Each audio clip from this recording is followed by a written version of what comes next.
And when someone says something or thinks something about Allah that they should not have thought, when they feel that they have crossed a line with Allah, then like the angels, they should say, Subhanallah, how perfect you are.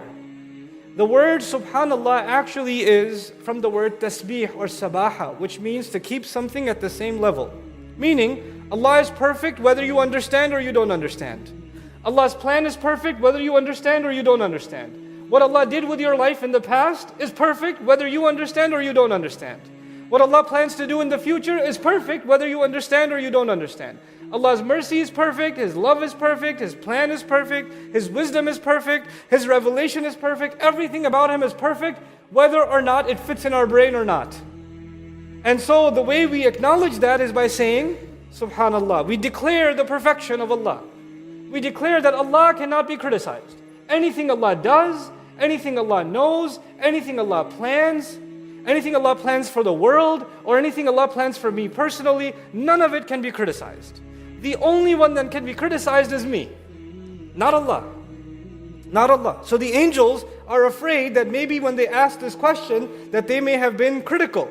Even though they're not critical, they just didn't understand. But they're so afraid that they tell Allah, Subhanak. Subhanak. When you hear something incorrect, or when you feel something incorrect towards Allah, and that's the devil's trick. Let me tell you something really interesting about the story of Adam alayhi salam. The angels asked a question to Allah because Adam was not making sense to them, yes?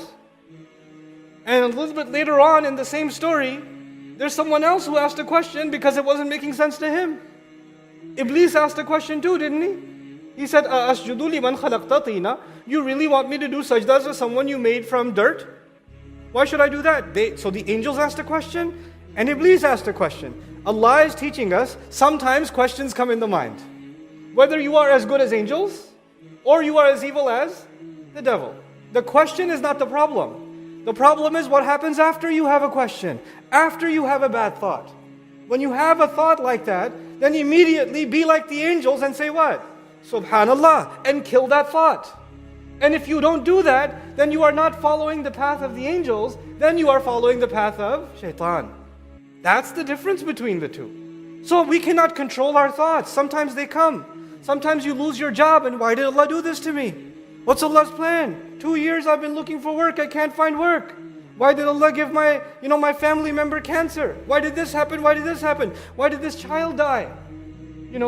Why did we have to move from our country? Why did this have to happen or that happen? People question what happens in their life. Sometimes people question, why are there so many wars in the world? Why is Allah letting this happen? Why is this fitna rising over here? Why is that fitna rising over there? Why doesn't Allah just stop it? Sometimes we don't understand the plan of Allah, and we start thinking maybe Allah's plan. Because in our mind, we think our plan is perfect. Our sense of justice is perfect. Somebody did something wrong to you. Somebody lied to you. Somebody cheated with you. Somebody insulted you. Somebody backbit against you. Somebody slandered you. And they're eating their chicken biryani happily. And you're looking at them saying, this is not fair. They did all this bad stuff and now they get to eat chicken?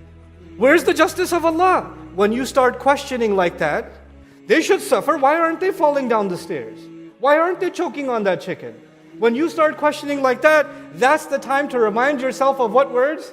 Subhanallah, because Allah's justice will always be better than your justice.